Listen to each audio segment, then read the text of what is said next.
हरे कृष्णा। हरी हरी बोल सीरीज में आपका स्वागत है। तो हम आपके लिए एक कथा लेकर आए हैं जिसका शीर्षक है सुदामा होना सरल नहीं है।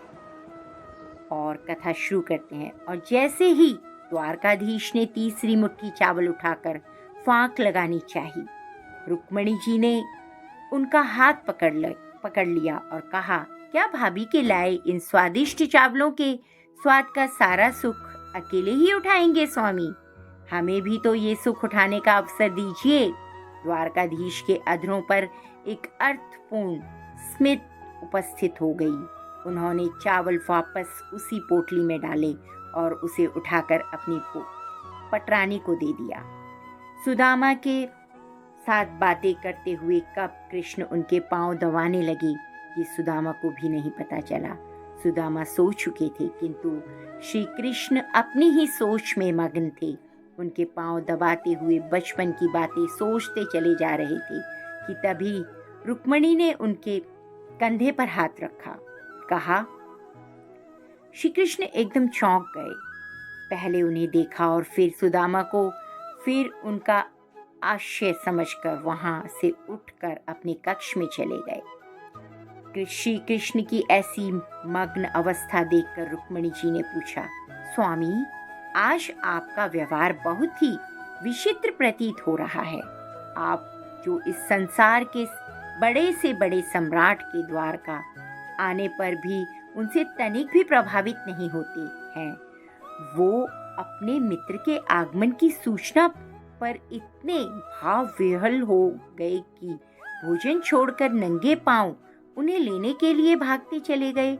आप जिनको कोई भी दुख, कष्ट या चुनौती रुला नहीं पाई, यहाँ तक कि जो गोकुल छोड़ते समय मैया यशोदा के अश्रु देखकर भी नहीं रोए, वे अपने मित्र के जीर्ण शीर्ण घावों से भरे पांवों को देखकर इतने भावुक हो गए कि अपने अश्रुओं से ही उनके पांवों को धो दिया।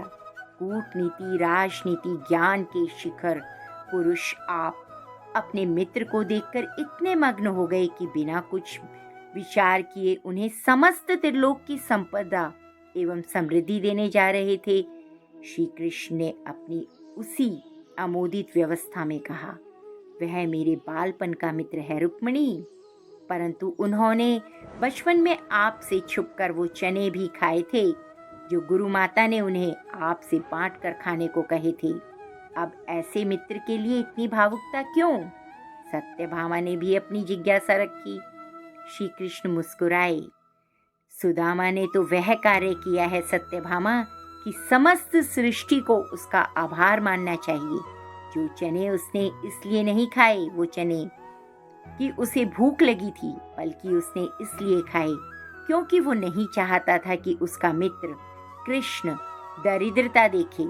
उसे ज्ञात था कि वह चने आश्रम में चने चोर छोड़ गए हैं, और यह भी ज्ञात था कि उन चोरों ने वे चने एक ब्राह्मणी के गृह से चुराए थे। उसे यह भी ज्ञात था कि उस ब्राह्मणी ने यह श्राप दिया था कि जो भी चने खाएगा वह जीवन प्रयत्न दरिद्र ही रहेगा।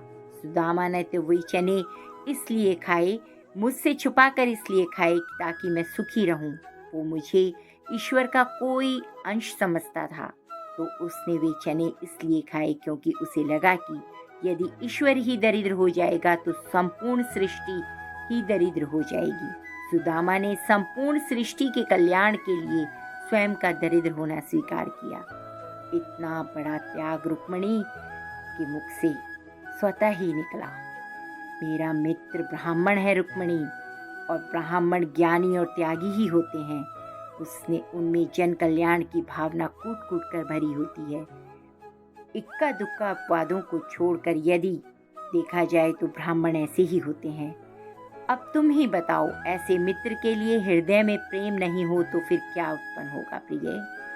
गोकुल छोड़ते हुए मैं इसलिए नहीं रोया था क्योंकि यदि मैं रोता तो मैया के तो प्राण ही निकल जाते, परंतु मेरे मित्र के ऐसे पांव देखकर, उनमें ऐसे घावों को देखकर मेरा हृदय भर आया रुक्मणी। उसके पांवों में ऐसे घाव और जीवन में ऐसी दशा मात्र इसलिए हुई क्योंकि वह अपने मित्र का भला चाहता था।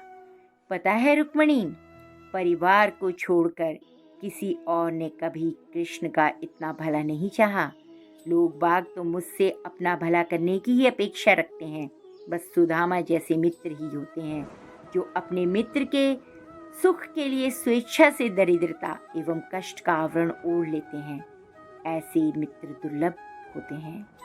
और जाने किन पुण्यों के फल स्वरूप मिलते हैं। अब ऐसे मित्र को यदि त्रिलोक की संपदा भी दे दी जाए तो भी कम है। कृष्ण अपने भावुकता से भर्राए हुए स्वर में बोले। इधर कक्ष में समस्त रानियों के नेत्र सजल थे और उधर कक्ष के बाहर खड़े सुदामा के नेत्रों से गंगा यमुना बह रही थी। जय श्री कृष्णा। अगर आपको मेरी कहानी अच्छी लगी हो तो सभी लाइक, सब्सक्राइब और कमेंट शेयर करें। जय श्री कृष्णा। हरि हरि बोल। हरे कृष्णा।